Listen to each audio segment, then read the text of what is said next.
Equation बताए, equation of straight line बताए, equation of straight line. Equation of straight line दो form में बताए। पहला फॉर्म ये बताए कि अगर एक पॉइंट से पास करने वाला लाइन हो और उसका डायरेक्शन रेशियो वाला एक वेक्टर दिया हुआ तो उसको 1 पॉइंट फॉर्म में बोल सकते हैं। 1 पॉइंट फॉर्म मतलब कोई लाइन है जो कि एक दिए हुए पॉइंट से पास कर रहा है और इसके पैरेलल में एक लाइन दिया हुआ था जो वेक्टर फॉर्म में ये बी है, बी वेक्टर। इस लाइन का अगर इक्वेशन लिखना है जो इस पॉइंट से पास कर रहा है और इसके पैरेलल में है, मान लो ये पॉइंट वाला वेक्टर ए है, अगर इसका पोजीशन वेक्टर ए है, कुछ हल्का हल्का याद करो, इस पॉइंट से पास कर रहा है जिसका पोजीशन वेक्टर ए है और उस दिए हुए वेक्टर बी के पैरेलल में अगर कोई लाइन है तो इस लाइन का इक्वेशन वेक्टर फॉर्म में क्या लिखते थे? वेक्टर फॉर्म में लिखते थे R vector is equal to A vector plus lambda into B vector. हो गया 1 पॉइंट फॉर्म। मतलब इस ए पॉइंट से पास करेगा और ये वाला इसके पैरेलल होगा तो ये डायरेक्शन रेशियो होगा, यही बताया, ठीक है। अगर 2 पॉइंट फॉर्म में बात करो, इसी को अगर मान लेते हैं कि पॉइंट 2 पॉइंट फॉर्म में अगर लिखना होगा तो 2 पॉइंट फॉर्म का लाइन क्या हो जाएगा बताओ? 2 पॉइंट फॉर्म मतलब 2 पॉइंट दिया था, तो अगर हमको एक लाइन लिखना है, क्या हो गया, अगर एक लाइन लिखना है ये वाला मतलब वेक्टर ही लिख दिए और यहाँ पे 2 पॉइंट दिया है, इस पॉइंट का पोजीशन वेक्टर ए है और इस पॉइंट का पोजीशन वेक्टर अगर बी है, वहां पे वो वाला नहीं दिया है जिसके पैरेलल में है, इसको कैसे लिखेंगे वेक्टर फॉर्म में? इस लाइन का इक्वेशन लिखना है जो कि ए इस पॉइंट से और इस पॉइंट से जा रहा है, दोनों पॉइंट का पोजीशन वेक्टर दिया हुआ है ए और बी। बताओ बी वेक्टर माइनस ए वेक्टर, किसी दो पॉइंट को मिलाने वाला लाइन का डायरेक्शन रेशियो कैसे होता है? तो माइनस कर देते हैं। x1 y1 z1 और x2 y2 z2 को मिलाने वाला अगर लाइन है तो डायरेक्शन रेशियो कैसे निकालते हैं? x2 minus x1। तो अगर इस लाइन का इक्वेशन लिखना है तो हम लिखेंगे r वेक्टर इज इक्वल, ये पहला वाला तो लिख ही लो, ये इससे पास कर रहा है, plus lambda into direction ratio वाला वेक्टर, तो यहां पे डायरेक्शन रेशियो वाला वेक्टर कौन हो जाएगा? d minus e। ये हो गया vector form of line into form, 2 point form. समझ गए ना बात? अगर इसी को कार्टेशियन फॉर्म में लिखना है, इसी को कार्टेशियन फॉर्म में अगर लिखना है तो मान लेते हैं कि इस पॉइंट, ये जो पॉइंट है ये जो पोजीशन वेक्टर दिया हुआ है, अगर ये पॉइंट लिखा हुआ है, ऐसा लिखा हुआ है x1 i plus y1 j plus z1 के, ये तो केवल ये वेक्टर लिख दिए हैं। तो अगर ऐसा लिखा हुआ x1 i plus y1 j plus z1 के, मतलब इस पॉइंट का जो पॉइंट है, ये पॉइंट लिख देते हैं ऐसे x1 y1 एंड z1, ये वाला पॉइंट, ठीक।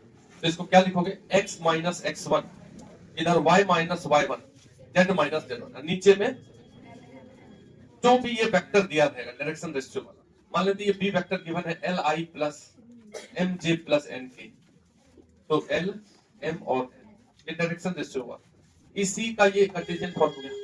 क्या अगर ये 2 पॉइंट फॉर्म को लिखना है, मतलब अगर कार्टेशियन में लिखना है तो कैसे लिखेंगे? तो एक पॉइंट दिया रहेगा, ये वाला पॉइंट लिखा रहेगा x1 y1 z1, दूसरा पॉइंट दिया रहेगा x2 y2 एंड z2, तो एक पॉइंट को ले लो x minus x1 upon L, क्या होगा इसका? x2 minus x1। जब तक रिवाइज नहीं करेंगे तो क्या फायदा? y2 minus y1 z minus z1 z2 minus, ये हो गया 2.4 कार्टेशियन वाला, ये हो गया वेक्टर वाला। 2.4 और ये 1.4। अगर दो लाइन,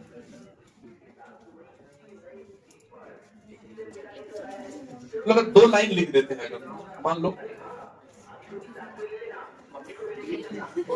दो लाइन लिख देते हैं, एक है ये a1 plus lambda b1 and दूसरा लाइन है a2 plus lambda b2।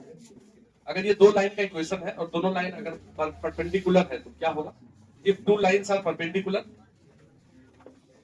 If two lines are perpendicular तो क्या समझोगे? तो इस b1 और डॉट b2 करेंगे तो 0 हो जाएगा, नहीं हो जाएगा, क्योंकि दोनों का डायरेक्शन रेशियो वाला वेक्टर वो ना परपेंडिकुलर होगा, ठीक है। तो b1 डॉट b2 क्या हो जाएगा? 0 हो जाएगा। तब हम क्या समझेंगे? ये लाइन आपस में परपेंडिकुलर। और अगर ये दोनों लाइन पैरेलल होगा, if two lines are parallel, तब क्या होगा बताओ? तो मतलब ये दोनों लाइन अगर परपेंडिकुलर पैरेलल अगर होगा, हम ये b1 और b2 वेक्टर को कोलिनियर बोलेंगे, parallel vectors are collinear vectors, यानी कि b1 is equal to A b2। नहीं, थोड़ा सा समझ के बात करोगे तो ठीक रहेगा, अन्यथा सब गड़बड़ हो जाएगा। वेक्टर फॉर्म में अगर ये दोनों लाइन लिखा हुआ है तो पैरेलल के केस में ये जो एक है b1 वो दूसरे के रूप में ही लिखा, मतलब a इंटू बी टू या b2 equal to k into b1 रहेगा, तो समझेंगे पैरेलल। और अगर दोनों का डॉट प्रोडक्ट जीरो होगा तो क्या समझेंगे, दोनों परपेंडिकुलर। अगर कार्टेशियन फॉर्म में दो लाइन लिखा हुआ हो, नहीं समझे, अगर दो लाइन कार्टेशियन फॉर्म में लिखी है, दोनों लाइन वेक्टर फॉर्म में लिखा हुआ, अगर दोनों लाइन कार्टेशियन फॉर्म में लिखा हुआ हो, पहला लाइन मान लेते हैं x minus a1 x1 upon l1 equal to x minus x2 upon l2 m1, इधर भी y1 लिखो, y minus y1 equal to z minus z1 upon n1। दूसरा लाइन क्या हो जाएगा, x minus x2 upon l2, y minus y2 upon m2 and z minus z2 upon n2। ये दो line है, अगर ये दोनों लाइन परपेंडिकुलर होगा आपस में तो क्या हो जाएगा, हाँ बोलो, बिल्कुल बिल्कुल। इस ये दोनों वेक्टर का डॉट प्रोडक्ट जीरो, यही ना है b1 वेक्टर। ये जो b1 यहाँ लिखा हुआ क्या है, l1 i प्लस अब b2 वेक्टर यहाँ से आएगा, दोनों का डॉट जीरो होगा मतलब l1 l2। अगर इफ लाइंस आर परपेंडिकुलर, अगर दोनों लाइन परपेंडिकुलर हुआ और लाइन अगर इस फॉर्म में लिखा हुआ है l1 l2 plus m1 m2 plus यहाँ पे जो ये l1 m1 ये सब है, ये क्या है, डायरेक्शन रेशियो है। अगर हम ये किसी बुक में देखोगे तो a1 b1 c1 लिखा रहेगा, a2 b2 c2 लिखा रहेगा, तो कोई बात नहीं है, डायरेक्शन रेशियो है, कोई दिक्कत। और अगर दोनों लाइन पैरेलल हो गया, if two lines are parallel, इस फॉर्म में अगर हो तब बोलो l1 by l2, direction ratio का ratio a1 by 2 equal to b1 by b2 equal to l1 by l2 equal to m1 by m2 equal to n1 by, ये parallel. तो इस प्रकार से रिवाइज कर लोगे अगर तो तुम्हारा काम हो जाएगा। स्ट्रेट लाइन का रिवीजन हो गया। स्ट्रेट लाइन 2 मिनट में हो गया। पहले हम स्ट्रेट लाइन का इक्वेशन लिखे एक पॉइंट फॉर्म में, ये vector equation, Cartesian equation. 2 point form में वेक्टर इक्वेशन, 2 पॉइंट फॉर्म में कार्टेशियन इक्वेशन। अगर दो लाइन दोनों वेक्टर फॉर्म में लिखा हुआ है, एक लाइन और दो लाइन, और अगर वो दोनों लाइन परपेंडिकुलर है तो b1 डॉट b2 इज 0। दोनों लाइन अगर पैरेलल है तो b1 equal to k b2 या b2 equal to k b1। अगर दोनों लाइन कार्टेशियन इक्वेशन में लिखा हुआ है और अगर दोनों लाइन पैरेलल है या परपेंडिकुलर है तो क्या केस निकल करके आया, 1 मिनट में काम खत्म। नहीं समझे बात को, एक बार एक लाइन लिख लीजिए इसको पूरा, छोटा सा फॉर्म में एक जरा सा लिख लो।